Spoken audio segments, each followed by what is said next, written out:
ನಮಸ್ತೆ ಎಲ್ರಿಗೂ, ಹೇಗಿದ್ದೀರಾ ಎಲ್ರು? ಅನುಮಾನಂ ಪಿತ್ತ ರೋಗಂ ಅಂತಾರೆ. ದುಡುಕಿನಿಂದ ನಾವು ತಗೊಳ್ಳೋ ನಿರ್ಧಾರಗಳು ಸರಿಯಾಗಿರೋದಿಲ್ಲ ಅನ್ನೋ ಸತ್ಯ ತಡವಾಗಿ ನಮಗ್ ಗೊತ್ತಾಗತ್ತೆ. ಅಷ್ಟರಲ್ಲಾಗ್ಲೇ ಕಾಲ ಮಿಂಚೋಗ್ಬಿಟ್ಟಿರತ್ತೆ ಅಲ್ವಾ? ಏನಪ್ಪ ಇವತ್ತು ಹೀಗೆಲ್ಲ ಮಾತಾಡ್ತಿದ್ದಾರೆ ಅನ್ಕೋತಾ ಇದ್ದೀರಾ? ಇವತ್ತು ನಾನ್ ಹೇಳ್ತಾ ಇರೋದು ನನಗ್ ಪರಿಚಯ ಇರೋ ಒಂದ್ ಹೆಣ್ಮಗಳು ತನ್ನ ಜೀವನನ ತಾನೇ ಹಾಳು ಮಾಡ್ಕೊಂಡಂತ ಸತ್ಯವಾದ ಕತೆ. ಏನಾಯ್ತು, ಯಾಕೆ ಹಾಳಾಯ್ತು ಅವ್ರ ಜೀವನ ನೋಡ್ಕೊಂಡ್ ಬರೋಣ ಬನ್ನಿ. ರಮೇಶ್ ಮತ್ತೆ ರಮ್ಯಾ ಅಂತ ಅವರಿಬ್ರು ಎಜುಕೇಟೆಡ್ಸ್. ರಮೇಶ್ ಬಂದು ಸಾಫ್ಟ್ವೇರ್ ಇಂಜಿನಿಯರ್, IT ಫೀಲ್ಡ್ ಅಲ್ಲಿ ವರ್ಕ್ ಮಾಡ್ತಿರ್ತಾರೆ. ರಮ್ಯಾ ಟೀಚರು. ಅವ್ರು ಕೂಡ ಕೆಲಸ ಇಬ್ರು ಹುಡುಗ ಹುಡುಗಿ ಇಬ್ರು ಕೆಲಸ ಮಾಡ್ತಿರ್ತಾರೆ. ಒಬ್ರಿಗೊಬ್ರಿಗೆ ಇಷ್ಟಪಟ್ಟು ಮದ್ವೆ ಮಾಡ್ಕೋತಾರೆ. ಇಬ್ರು ಮೈಸೂರಲ್ಲೇ ಇರ್ತಾರೆ. ಅವ್ರಿಬ್ರು ಓಡಾಡದೆ ಇರೋ ಜಾಗ ಎಲ್ಲ ಮೈಸೂರಲ್ಲಿ ತುಂಬಾ ಅನ್ಯೂನ್ಯವಾಗಿರ್ತಾರೆ. ನೋಡಿದವ್ರು ಸುಮಾರು ಜನ ಎಷ್ಟು ಚೆನ್ನಾಗಿದ್ದಾರೆ ಅಲ್ವಾ ಇವರು ಅನ್ನೋ ಥರಾನೇ ಇರ್ತಾರೆ ಇಬ್ರು. ಅವ್ರ ಪ್ರೀತಿಯ ಕಾಣಿಕೆಯಾಗಿ ಒಂದ್ ಮಗು ಕೂಡ ಆಗತ್ತೆ. ಅನ್ಯೂನ್ಯವಾಗಿ ಇರ್ತಾರೆ. ರಮೇಶ್ಗೆ ಪುಣೆಯಲ್ಲಿ ಜಾಬ್ ಆಫರ್ ಬರುತ್ತೆ. ಹೋಗ್ಬೇಕಂತ ಡಿಸೈಡ್ ಮಾಡ್ಕೋತಾರೆ. ಇಬ್ರು ಗಂಡ ಹೆಂಡತಿ ಇಬ್ರು ಕೂತು ಮಾತಾಡಿ, ಮಗು ನೋಡ್ಕೊಳಕ್ಕೆ ರಮ್ಯಾ ನಂಗೆ ಕಷ್ಟ ಆಗಲ್ಲ, ಅಮ್ಮನ ಮನೆ ಇಲ್ಲೇ ಇರೋದ್ರಿಂದ ನಾನು ಅಮ್ಮನ ಮನೆಗೆ ಹೋಗ್ತೀನಿ, ಪರವಾಗಿಲ್ಲ ನೀವು ಹೋಗಿ ಅಂತ ಕಳಿಸ್ತಾರೆ. ರಮ್ಯಾ ಮತ್ತೆ ಮಗು ಮೈಸೂರಲ್ಲಿ ರಮ್ಯಾ ನಮ್ಮನ ಮನೇಲಿ ಇರ್ತಾರೆ. ರಮೇಶ್ ಮಾತ್ರ ಪುಣೆಯಲ್ಲಿ ಇರ್ತಾರೆ. ರಜೆಗಳಲ್ಲಿ ಅವಾಗವಾಗ ಬಂದು ಹೋಗಿ ಮಾಡ್ತಿರ್ತಾರೆ. ಆದ್ರೆ ರಮೇಶ್ಗೆ ಸುಮಾರು ವರ್ಷ ಹೀಗೆ ಆಗತ್ತೆ. ಆಮೇಲೆ ರಮೇಶ್ಗೆ ಇದು ಬೇಡ, ನಾನು ಮೈಸೂರಲ್ಲೇ ಇರೋಣ, ಏನಾದ್ರೂ ಬೇರೆ ಮಾಡೋಣ ಅಂತ ಯೋಚನೆ ಬರುತ್ತೆ. ಒಂದ್ ಬಿಸ್ನೆಸ್ ಮಾಡೋಣ ಅಂತ ರಮೇಶ್ ಯೋಚನೆ ಮಾಡ್ತಾರೆ. ರಮ್ಯಾನ ಹತ್ರ ಅದ್ರ ಬಗ್ಗೆ ಡಿಸ್ಕಷನ್ ಕೂಡ ಮಾಡ್ತಾರೆ. ರಮ್ಯಂಗೆ ಬಿಸ್ನೆಸ್ ಬಗ್ಗೆ ಎಲ್ಲ ನಂಬಿಕೆ ಇರಲ್ಲ. ಯಾಕಂದ್ರೆ ಅವ್ರ ಹತ್ರದ ಸಂಬಂಧಿಕರು ಒಬ್ರು ಬಿಸ್ನೆಸ್ ಮಾಡಿ ಕೈ ಸುಟ್ಕೊಂಡು ತುಂಬಾ ಲಾಸ್ ಆಗ್ಬಿಟ್ಟಿರ್ತಾರೆ. ಹಾಗಾಗಿ ರಮ್ಯಂಗೂ ಇಬ್ರಿಗೂ ಬಿಸ್ನೆಸ್ ಅಂದ್ರೇನೆ ಇಷ್ಟ ಇರಲ್ಲ. ಭಯ, ಇಷ್ಟ ಇರಲ್ಲ ಅನ್ನೋಕೆ ಭಯ. ಯಾಕೆ? ಸಾಫ್ಟ್ವೇರ್ ಕಂಪ್ನಿ, ಸ್ಯಾಲ್ರಿ ಕೈ ತುಂಬಾ ಬರ್ತಿದೆ. ಇವಾಗ ಒಂದು 2 years ಸಾಫ್ಟ್ವೇರ್ ಕಂಪ್ನಿಯಲ್ಲಿ ಎಕ್ಸ್ಪೀರಿಯನ್ಸ್ ಆದ್ರೆ ಕೈ ತುಂಬಾ ಸಂಬಳ ಬರುತ್ತೆ. ಸೊ ಅದನ್ನೆಲ್ಲ ಬಿಟ್ಟು ಯಾಕೆ ಸುಮ್ನೆ ಟೆನ್ಷನ್ ಮಾಡ್ಕೊಳ್ಳೋದು? ಬಿಸ್ನೆಸ್ ಅಂತಂದ್ರೆ ಟೆನ್ಷನ್ ಅಲ್ವಾ? ಅದಕ್ಕೆ ಅದೆಲ್ಲ ಬೇಡ ಅಂತ ರಮ್ಯಾ ತುಂಬಾ ಹೇಳ್ತಾಳೆ. ಈ ವಿಷಯಕ್ಕೆ ಅವರಿಬ್ರು ನಡುವೆ ಅವಾಗವಾಗ ಘರ್ಷಣೆ, ಜಗಳ ನಡೀತಾನೆ ಇರುತ್ತೆ ಫೋನಲ್ಲೇ. ಅವ್ರ ಪುಣೆಯಲ್ಲಿ ಮೈಸೂರಲ್ಲಿ ಎಲ್ಲ ಅವಾಗವಾಗ ಬಂದು ಹೋಗ್ತಿರೋದು. ರಮೇಶ್ಗೆ IT ಒತ್ತಡ. ಸ್ವಲ್ಪ ದಿನ ಆದ್ಮೇಲೆ IT ಫೀಲ್ಡ್ ಅಲ್ಲೆಲ್ಲ ನಾನು ಕೇಳಿರೋದು ಎಕ್ಸ್ಪೀರಿಯನ್ಸ್ ಆದಷ್ಟು ಟೆನ್ಷನ್ ಜಾಸ್ತಿ ಆಗತ್ತೆ ಅಂತ.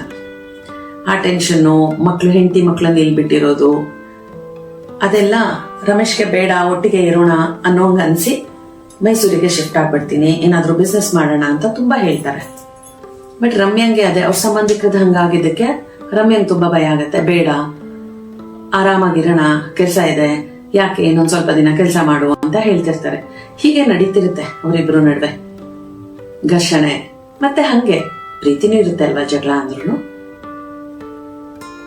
ಒಂದಿನ ರಮೇಶು 20 days ರಜಾ ಹಾಕೊಂಡು ಮೈಸೂರಿಗೆ ಬರ್ತಾರೆ. ಈ ಸಲ ಏನಾದ್ರೂ ಮಾಡಿ ಒಪ್ಪಿಸ್ಬೇಕಪ್ಪ, ಆ ಕಡೆ IT ಒತ್ತಡ ತಡೆಯಕ್ ಆಗ್ತಾ ಇಲ್ಲ, ಜೊತೆಗೆ ಮಗು ಬಿಟ್ಟಿರೋದು ಕಷ್ಟ ಅನ್ನಿಸ್ತಿರುತ್ತೆ ಅವ್ರಿಗೆ. ಮಗ ಅಂದ್ರೆ ತುಂಬಾ ಇಷ್ಟ ಅವರಿಗೆ. ಹಾಗಾಗಿ ಮಗನ್ ಬಿಟ್ಟಿರೋದು ಕಷ್ಟ ಆಗತ್ತೆ ಅಂತ ನಾನು ಶಿಫ್ಟ್ ಆಗ್ಬಿಡ್ತೀನಿ, ಈ ಸಲ ಏನಾದ್ರೂ ಮಾಡಿ ಒಪ್ಪಿಸ್ಕೊಳ್ಳೇಬೇಕು ಅನ್ನೋ ಥಾಟ್ ಇಟ್ಕೊಂಡು ಬರ್ತಾರೆ. ಬಂದು ಹೇಳ್ತಾರೆ ರಮ್ಯಂಗೆ, ಇಲ್ಲ ಇಲ್ಲೇ ಬರ್ತೀನಿ, ಬಿಸ್ನೆಸ್ ಮಾಡ್ತೀನಿ ಅಂತೆಲ್ಲ. ರಮ್ಯಾ ಒಪ್ಪಲ್ಲ. ಆದ್ರೆ ರಮ್ಯಂಗೆ ಒಂದು ಡೌಟ್ ಬರುತ್ತೆ. ಅದಕ್ಕೆ ಹೇಳಿದ್ದು ಅನುಮಾನಂ ಪೆದ್ದ ರೋಗಂ ಅಂತ. ಇವ್ರು ಆಲ್ರೆಡಿ ಬಿಸ್ನೆಸ್ ಶುರು ಮಾಡ್ಬಿಟ್ಟಿದಾರಾ, ನನ್ನ ಹತ್ರ ಸುಳ್ಳೇನಾದ್ರೂ ಹೇಳ್ತಾ ಇದಾರಾ, ನಾನು ಗೊತ್ತಿಲ್ಲದೆ ಹಿಂಗೇನಾದ್ರೂ ಮಾಡ್ತಾ ಇದಾರಾ ಅನ್ನೋ ಅನುಮಾನದಲ್ಲಿ ಫೋನ್ ತೆಗೆದು ಚೆಕ್ ಮಾಡ್ತಾರೆ. ಅವ್ರು ನೋಡಕ್ ಹೋಗಿದ್ದು ಬೇರೆ, ಅವ್ರಿಗೆ ಅನ್ಸಿದ್ದು ಬೇರೆ. ಏನೋ ಅನ್ಕೊಂಡ್ ಹೋಗ್ತಾರೆ, ಇನ್ನೇನೋ ಆಗತ್ತೆ. IT ಫೀಲ್ಡ್ ಅಂದ್ರೆ ಇವಾಗ ಹುಡುಗ ಹುಡುಗಿ ವ್ಯತ್ಯಾಸ ಇರಲ್ಲ ಅವ್ರಿಗೆ. ಅದನ್ನ ನಾವು ಸರಿ ತಪ್ಪು ಅಂತ ಹೇಳೋ ಪರಿಸ್ಥಿತಿಯಲ್ಲೂ ಈಗಿನ ಜನರೇಷನ್ ಅಲ್ಲಿ ಇರೋರು ಯಾರು ಇಲ್ಲ. ಅವ್ರು ಎಲ್ಲ ಒಂದೇ ಅನ್ನೋ ಭಾವನೆಯಲ್ಲೇ ಇರ್ತಾರೆ. ನಾವೆಲ್ಲ ಒಂದೇ ಅನ್ನೋ ತರ ಫ್ರೀ ಆಗಿ ಮೂವ್ ಮಾಡ್ತಾರೆ. ರಮೇಶ್ಗೆ ಯಾರೋ ಒಬ್ರ ಜೊತೆ ಕ್ಲೋಸ್ ಇದೆ ಅನ್ನೋ ತರ ರಮ್ಯಂಗ್ ಅನ್ಸುತ್ತೆ. ರಮ್ಯಂಗೆ ಬಿಸ್ನೆಸ್ ವಿಷಯಕ್ಕೆ ಮೊದ್ಲೇ ಗಲಾಟೆ ನಡೀತಾ ಇರುತ್ತೆ ಮನೇಲಿ, ಜಗಳ. ಅದ್ರ ಜೊತೆಗೆ ಇದು ಒಂದ್ ಆಡ್ ಆಗತ್ತೆ. ಕಷ್ಟ ಅಲ್ಲ, ಒಂದು ವಿಷಯಕ್ಕೆ ಜಗಳ, ಜೊತೆಗೆ ಇನ್ನೊಂದು ಆಡ್ ಆದ್ರೆ ಇನ್ನೂ ಕಷ್ಟ ಅಲ್ಲ. ಕಿರಿಕಿರಿ ನಡೀತಾನೆ ಇರುತ್ತೆ ಅವಾಗ. ಮತ್ತೆ ರಮೇಶ್ ವಾಪಸ್ ಪುಣೆಗೆ ಹೋದ್ರು. ರೊಟೀನ್ ಹಾಗೆ ಮತ್ತೆ ಇನ್ನೊಂದು ವಾರ ರಜೆ ಹಾಕೊಂಡು ಬಂದಾಗ ರಮ್ಯಾ ಮತ್ತೆ ರಮೇಶ್ ಇಬ್ರು ಹೊರಗಡೆ ದೇವಸ್ಥಾನಕ್ಕೆ ಹೋಗ್ತಾರೆ ಒಂದಿನ, ಮಗುನು ಕರ್ಕೊಂಡು. ಅವತ್ತು ಬೆಳಿಗ್ಗೆಯಿಂದ ಎಲ್ಲ ಚೆನ್ನಾಗೇ ಇರತ್ತೆ, 3 ಜನ ಖುಷಿಯಾಗಿರ್ತಾರೆ. ವಾಪಸ್ ಮನೆಗೆ ಬಂದು ರಾತ್ರಿ ಊಟ ಎಲ್ಲ ಮುಗಿಸ್ಕೊಂಡು ಅವಳು ಮತ್ತೆ ಸ್ವಲ್ಪ ದಿನ ಹಾಗೆ ಮುಂದುವರೆದಾದ್ಮೇಲೆ ಅವ್ರು ರಮೇಶ್ ಮತ್ತೆ ಮೈಸೂರಿಗೆ ಬರ್ತಾರೆ. 10 days ರಜೆ ಅಲ್ಲಿ ಇರ್ತಾರೆ. ದಿನ ದೇವಸ್ಥಾನಕ್ಕೆ ಹೋಗಿ ಬರೋಣ ಅಂತ ಪ್ಲಾನ್ ಮಾಡ್ಕೋತಾರೆ. ಗಂಡ ಹೆಂಡತಿ ಮಗು 3 ಜನನು ದೇವಸ್ಥಾನಕ್ಕೆ ಹೋಗಿ ಬರ್ತಾರೆ. ಅಷ್ಟ್ರಲ್ಲಿ ಅವ್ರಮ್ಮ ರಮ್ಯಾನಮ್ಮ ರಮ್ಯಂಗೆ ಹೇಳಿರ್ತಾರೆ, ಹೆದ್ರು ಸಾಯ್ತೇನಿ ಅಂತ ನೋಡೋಣ ಅನ್ನೋ ಥರ. ಆ ದಿನ ಬೆಳಗ್ಗೆ 3 ಜನನು ಮೈಸೂರು ಹತ್ರದಲ್ಲೇ ಇರೋ ದೇವಸ್ಥಾನಕ್ಕೆ ಹೋಗ್ಬಿಟ್ಟು ಬರ್ತಾನೆ. ಒಂದು ಟ್ರಿಪ್ ತರ, ಬೆಳಗ್ಗೆ ಹೋಗಿ ಸಂಜೆವರೆಗೂ ಅಡ್ಡಾಡ್ಕೊಂಡು ಬರೋಣ ಅಂತ ದೇವಸ್ಥಾನಕ್ಕೆ ಹೋಗಿ ಬರ್ತಾರೆ ಮನೆಗೆ. ಬೆಳಗ್ಗೆಯಿಂದ ತುಂಬಾ ಖುಷಿಯಾಗಿರ್ತಾರೆ. ರಮ್ಯಾಗ್ ಮಾತ್ರ ಈ 2 ವಿಷಯದಲ್ಲೂ ರಮೇಶ್ ಮೇಲೆ ಅಸಮಾಧಾನ. ಆದ್ರೆ ರಮೇಶ್ಗೆ ಈ ಸಲ ಏನಾದ್ರೂ ಮಾಡಿ ನಾನು ಇಲ್ಲೇ ಉಳ್ಕೊಳ್ಳೋ ತರ ಒಪ್ಪಿಸ್ತೀನಿ ಅನ್ನೋ ಭರವಸೆಯಲ್ಲೇ ಬಂದಿರ್ತಾರೆ. ಒಪ್ಪಿಸ್ಬೇಕು, ಏನಾದ್ರೂ ಮಾಡಿ ರಮ್ಯಾನ ಕನ್ವಿನ್ಸ್ ಮಾಡ್ಬೇಕು. ಅವಳಿಗೆ ಐಟಿದು ಒತ್ತಡ ತಡೆಯಕ್ ಆಗ್ತಾ ಇರಲ್ಲ ರಮೇಶ್ಗೆ. ಹಾಗಾಗಿ ಬಂದ್ಬಿಡೋಣ, ಏನಾದ್ರೂ ಬಿಸ್ನೆಸ್ ಮಾಡೋಣ ಓನಾಗಿ ಅನ್ನೋ ತರ. ಅಮ್ಮ ಮಗಳಿಗಿಬ್ರಿಗೂ ಬಿಸ್ನೆಸ್ ಇಷ್ಟ ಇರಲ್ಲ. ಹಾಗಾಗಿ ಈ ವಿಷಯಕ್ಕೇನೆ ಜಗಳಗಳು ಜಾಸ್ತಿ ಆಗ್ತಿರುತ್ತೆ. ಆ ದಿನ ದೇವಸ್ಥಾನಕ್ಕೆ ಹೋಗಿ ಬಂದು ರಾತ್ರಿ ಆರಾಮ್ಸೆ ರಾತ್ರಿ ಎಲ್ಲ ಊಟ ಮುಗಿಸ್ಕೊಂಡು ಮಲಗ್ತಾರೆ. ರಮ್ಯಂಗೆ ಅವ್ರಮ್ಮ ಹೇಳಿದ್ ನೆನಪಾಗತ್ತೆ. ಎದುರಿಸು ಅಂತ ಹೇಳಿದ್ವಿ. ಇವತ್ತು ಬೆಳಗ್ಗೆಯಿಂದ ಖುಷಿಯಾಗಿದ್ವಿ, ಇವಾಗ ಎದುರಿಸಿದ್ರೆ ನಾನು ಹೇಳಿದ್ ಕೇಳ್ತಾರೆ ಅನ್ಕೊಂಡು ಮಧ್ಯರಾತ್ರಿ ತಲೆಯಲ್ಲಿ ಹುಳ ಏನಾದ್ರೂ ಇದ್ರೆ, ಈ ತರ ಹುಳಗಳು ಅನುಮಾನ ಅದು ಇದು ಈ ತರದ್ದು ನಿದ್ದೆ ಬರಲ್ಲ. ಮಧ್ಯರಾತ್ರಿ 1-2 ಗಂಟೆ ಆ ಸಮಯ ಇರ್ಬೋದೇನೋ.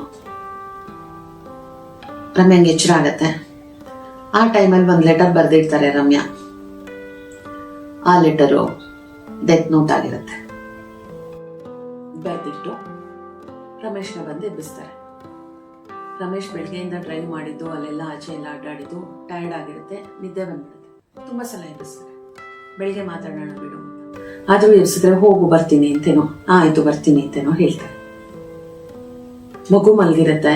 ಸೊ ಹಂಗಾಗಿ ಪಕ್ಕದ ರೂಮಲ್ಲಿ ಮಾತಾಡೋಣ ಅಂತ ರಮ್ಯಾ ಕರೆಯೋದು. ರಮೇಶ್ ಅನ್ಕೊಳ್ಳೋದು ಇದೇ ವಿಷಯಕ್ಕೆ ಮತ್ತೆ ಕಿರಿಕಿರಿ ತೆಗಿತಲ್ಲ, ಬೇಡ ಅನ್ಕೊಂಡು ಅವ್ರು ಹಂಗೆ ನಿದ್ದೆ ಹೋಗ್ತಾರೆ. ರಮ್ಯಾ ಗಂಡ ಬರ್ಬೋದು, ಕಾನ್ಫಿಡೆನ್ಸ್ ಇರಬೇಕು, ಓವರ್ ಕಾನ್ಫಿಡೆನ್ಸ್ ಇರಬಾರ್ದು ಮನುಷ್ಯನ್ಗೆ. ಬರ್ಬೋದು ಅನ್ನೋ ಭಾವನೆಯಲ್ಲಿ ಇನ್ನೊಂದು ರೂಮಿಗೆ ಹೋಗ್ತಾನೆ. ವಾಪಸ್ ಬಂದು ರಮ್ಯಾ ಮಲ್ಗಲ್ಲ. ರಮೇಶ್ಗೆ ಅದರ ಅರಿವೇ ಆಗಲ್ಲ. ಮಗು ಪಕ್ಕ ಮಲ್ಗಿರುತ್ತೆ. ಮಗು ಜೊತೆ ರಮೇಶ್ ಮಲ್ಕೋತಾರೆ. ರಮ್ಯಾ ಬಂದ್ಲೋ ಇಲ್ವೋ ಅನ್ನೋ ಅರಿವು ರಮೇಶ್ಗೆ ಆ ನೈಟ್ ಆಗಲ್ಲ. ರಮ್ಯಾ ನಮ್ಮ ಬೆಳಗ್ಗೆ ಎದ್ದೋರು ಕಿರ್ಚಾಡ್ತಾ ಕೂಗಾಡ್ತಾ ಅಳ್ತಾ ಹೇಳ್ತಾರೆ, ಹೆದರ್ಸು ಒಂದೇ ಮಗಳೇ, ನಿಜವಾಗ್ಲೂ ಹಿಂಗ್ ಮಾಡ್ಕೊಂಡ್ಬಿಟ್ಯಾ? ಯಾಕೆ ಹಿಂಗೆಲ್ಲ ಮಾಡ್ಕೊಂಡೆ? ಬಾ. ತುಂಬಾ ಚೀರಾಡ್ತಾರೆ. ಅವರಮ್ಮ ಕರೆಯೋ ಅಷ್ಟರಲ್ಲಿ ಎಂದೂ ಬಾರದೇ ಇರೋ ಜಾಗಕ್ಕೆ ರಮ್ಯಾ ತನ್ನ ಪ್ರಯಾಣನ ಮಾಡಿ ಆಗ್ಬಿಟ್ಟಿರತ್ತೆ. ಗಂಡ ಬರ್ಬೋದು ಅನ್ನೋ ಕಾನ್ಫಿಡೆನ್ಸ್ ಅಲ್ಲಿ ಕಾನ್ಫಿಡೆನ್ಸ್ ಇರ್ಬೇಕಿತ್ತು, ಓವರ್ ಕಾನ್ಫಿಡೆನ್ಸ್ ಇರಬಾರ್ದಿತ್ತು. ನಿದ್ದೆ ಹೋಗಿದ್ದಾರೆ, ಎಚ್ಚರ ಆಗ್ತಾರೋ ಇಲ್ವೋ ಅಂತ ರಮ್ಯಾ ಆ ನಿರ್ಧಾರ ತಗೋಬಾರ್ದಿತ್ತು. ರಮೇಶ್ ತಪ್ಪು ಮಾಡಿದ್ರೆ, ತಪ್ಪು ಮಾಡಿದ್ದು ನಿಜ ಆಗಿದ್ರೆ ಆ ತಪ್ಪನ್ನ ಸಾಬೀತ್ ಮಾಡಿ ತನ್ನ ಮಗುಗೋಸ್ಕರ ಆದ್ರೂ ರಮ್ಯಾ ಬದುಕಬೇಕಿತ್ತು. ಆ ನಿರ್ಧಾರ ತಗೋಬಾರ್ದಿತ್ತು. ಬೇರೆ ಬೇಕಾದಷ್ಟು ದಾರಿಗಳಿದೆ. ಅವಳು ಎಜುಕೇಟೆಡ್ ಇದ್ಲು, ಅವಳು ಜೀವನ ಮಾಡಕ್ಕೆ ಕಷ್ಟ ಆಗ್ತಾ ಇರ್ಲಿಲ್ಲ. ಆತರದಲ್ಲಿ ತಗೊಂಡ ನಿರ್ಧಾರ ಏನೆಲ್ಲ ಮಾಡ್ಬಿಡುತ್ತೆ ಅಲ್ವಾ? ಗಂಡಂಗೆ ಸಂಬಂಧ ಇದ್ದಿದ್ದು ನಿಜ ಆಗಿದ್ರು ನಾನು ಇಲ್ಲ ಅಂತ ಅದು ಸುಳ್ಳಿರ್ಬೋದು ಅಂತ ಹೇಳ್ತಾ ಇಲ್ಲ. ಅಲ್ಲಿ ಏನಾಗಿತ್ತು ಅಂತ ಭಗವಂತಂಗೆ ಗೊತ್ತು, ನಮಗ್ ಗೊತ್ತಿಲ್ಲ ಅಲ್ವಾ? ಗೊತ್ತಿಲ್ಲದೆ ಇರೋದನ್ನ ನಾವು ಗೊತ್ತು ಅನ್ನೋ ತರ ಹೇಳೋದು ಬೇಡ. ಸಂಬಂಧ ಇದ್ದಿದ್ದು ನಿಜ ಆಗಿದ್ರೆ ಅದರಿಂದ ರಮ್ಯಾ ಹೊರಗೆ ಬರ್ಬೋದಿತ್ತು. ಜೀವ ಕಳ್ಕೊಳ್ಳೋ ಅಗತ್ಯ ಇರ್ಲಿಲ್ಲ. ಮಗುಗೋಸ್ಕರ ಅದನ್ನ ಪ್ರೂವ್ ಮಾಡಿ. ಒಂದೇ ಸಲ ಮನುಷ್ಯನ್ಗೆ ಅನುಮಾನ ಬಂದ್ರೆ ತುಂಬಾ ಕಷ್ಟ ಅಲ್ವಾ? ಅದಕ್ಕೆ ನಾನು ಅವಾಗ್ಲೇ ಹೇಳಿದ್ದು, ಅನುಮಾನಂ ಪೆತ್ತರೋಗಂ ಅಂತ. ದುಡುಕಿನಲ್ಲಿ ಜೀವ ಕಳ್ಕೊಂಡು 3 ಜನರ ಜೀವನ ಹಾಳಾಯ್ತು. ತುಂಬಾ ಚೆನ್ನಾಗಿದ್ದ ಸಂಸಾರ ಯಾರ ಕೆಟ್ಟ ಕಣ್ಣು ಬಿತ್ತೋ ಏನೋ, 3 ಜನರ ಜೀವನ ಚಿತ್ರ ಚಿತ್ರ ಆಯ್ತು. ಇಲ್ಲಿ ರಮ್ಯಂಗೆ ಸ್ವಲ್ಪ ತಾಳ್ಮೆ ಇದ್ದಿದ್ರೆ ರಮೇಶ್ ತಪ್ಪು ಮಾಡಿದ್ರು ಅವರನ್ನ ದೂರ ಇಟ್ಟು ಅವಳ ಜೀವನ ಸಾಗಿಸ್ಬೋದಿತ್ತು. ಆ ಮಗು ಇವಾಗ ತಾಯಿ ಪ್ರೀತಿ ಕಳ್ಕೊಳ್ತಾ ಇರಲಿಲ್ಲ ಅಲ್ವಾ? ಅಮ್ಮ, ರಮ್ಯನ ಅಮ್ಮ, ರಮ್ಯಾ ಮತ್ತೆ ರಮೇಶ್ 3 ಜನ ದೊಡ್ಡವರು ತಿಳಿದಿರೋರು. ಇವರು 3 ಜನ ಮಾಡಿದ ತಪ್ಪು. ರಮ್ಯಾ ನಮ್ಮ ಬೇರೆ ಐಡಿಯಾನು ಕೊಡ್ಬೋದಿತ್ತು. ಈ 3 ಜನರು ಸೇರಿ ಮಾಡಿದ ತಪ್ಪಿನಿಂದ ಏನೂ ತಪ್ಪು ಮಾಡದೇ ಇರೋ ಆ ಪುಟ್ಟ ಮಗು ತಾಯಿ ಪ್ರೀತಿ ಕಳ್ಕೊಂಡು, ತಾಯಿ ಪ್ರೀತಿ ತುಂಬಾ ಮುಖ್ಯ ಅಲ್ವಾ? ಅದರಲ್ಲೂ ಚಿಕ್ಕ ಮಕ್ಕಳಿಗೆ ಪ್ರೀತಿ ಇಲ್ಲದೆ ಬದುಕ್ತಾ ಇದೆ. ಅದಕ್ಕೆ ಕಾರಣ ಯಾರು ಅಂತ ನೋಡಿದ್ರೆ 3 ಜನದ್ದು ತಪ್ಪಿಲ್ಲ. 3 ಜನ ಒಳ್ಳೆಯವರೇ.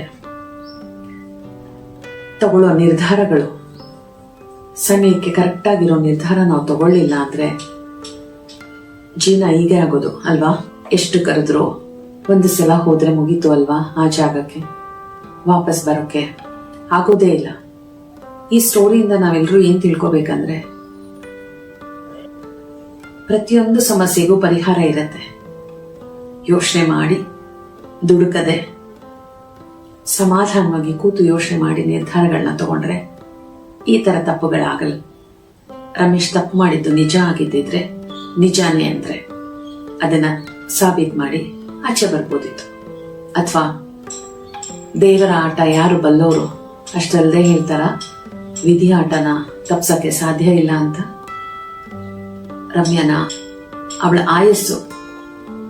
ರಮ್ಯನ ಆಯಸ್ಸು ಅಷ್ಟೇ ಇತ್ತು ಅನ್ಸುತ್ತೆ. ಆ ಪುಟ್ಟ ಮಗು ತಾಯಿ ಪ್ರೀತಿಯಿಂದ ವಂಚಿತವಾಗೇ ಬದುಕಬೇಕು ಅನ್ನೋದು ಆ ಮಗುವಿನ ಹಣೆಬರ ಇತ್ತು ಅನ್ಸುತ್ತೆ. ಇದರಲ್ಲಿ ಒಬ್ಬೊಬ್ಬರ ಅಭಿಪ್ರಾಯ ಒಂದೊಂದರ.